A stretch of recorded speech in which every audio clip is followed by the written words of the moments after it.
Howdy y'all, Andy McCabe here with Claims Delegates. I just got done driving through the towns of Phoenix, Oregon and Talent, Oregon, Medford and Ashland, and the wildfires hit those two communities really hard. And it really hurts me because I'm an Oregon guy, born and raised, with a little bit of time in Wyoming. This is my place. Oregon is one of those few places on the planet that I believe that you go away from someplace and come back to it and you say, oh my God, I forgot it was this beautiful.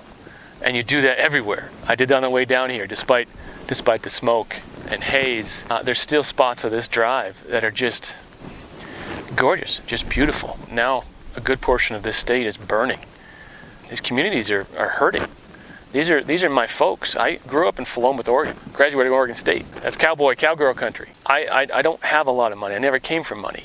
I know what it's like to work hard for your whole life and try to put something together and build a foundation, build a home, and to have that wiped out in a blink of an eye with no warning. My heart goes out to you guys. So I'm public adjusting. I am here to ensure that those people that just lost everything are able to get at least something back, at least back to zero. No insurance policy is going to make you better off than where you were, right?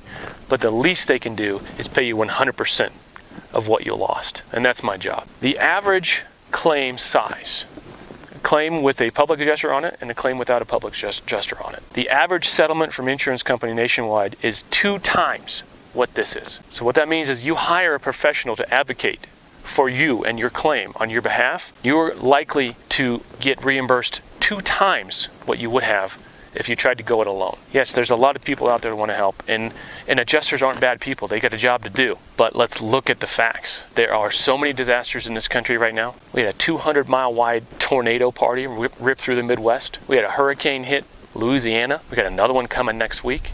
We had the wildfires already in California. We had a world record-breaking hail event in Calgary. When this next disaster hits, and then Tuesday night, the state of Oregon erupts in flames. The capacity of the insurance claims ecosystem is decimated. So what's that mean? We have to take care of ourselves. We've got to fend for ourselves. We've got to do everything we can to document and assist and quantify our losses for the insurance companies, because those adjusters may or may not ever make it here. Claims of this size, when you have everything you own, everything you ever had is gone, what's that? How important is that to you? What kind of risks do you want to take with that? What kind of dice do you want to roll with that? Do you want to be sure? Do you want to be positive that you're maximizing your insurance claim so you can be made whole again and maybe, just maybe, get a fresh start? Or do you want to trust that this insurance company and this contractor that they called in are going to look out for your best interests and your entire livelihood up until this point, because they care more about you than they care about their money? Just being real. It's not an adversarial concept. It's just the way it is.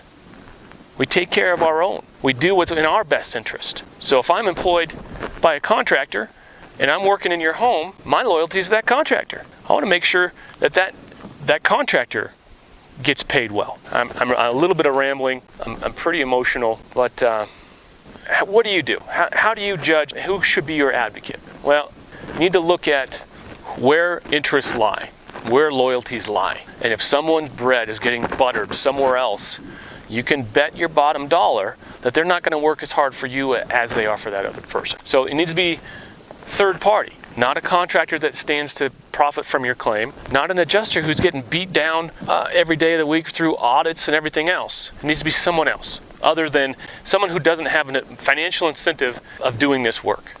Is that person local? Does that person understand what this market is? Does this person understand where Estecada is? I do. I understand where Detroit Lake is too. One of my favorite spots on the planet. Brighton Bush Hot Springs, off, gone, wiped out. Does the person that you're choosing to advocate on your behalf have a connection to Oregon and a connection to your community? Or are they some suit from back east with the big company name coming in and making big promises? They're going to fly in, say some nice things, get your signature, and leave. And you may or may not hear from them again. when you're choosing an advocate, choose someone who's here, local, for the long term, with something to lose, right? I've lost something too. I've lost great parts of my state that I love. People that I love have lost everything. And it is in my best interest to make sure they get made whole, to make sure this state at least can come back from this. And make no mistake, it's on us, Oregonians. We're not getting any help. Everyone else got other things to do. They got their own problems. We got to do it ourselves, but we can do it together.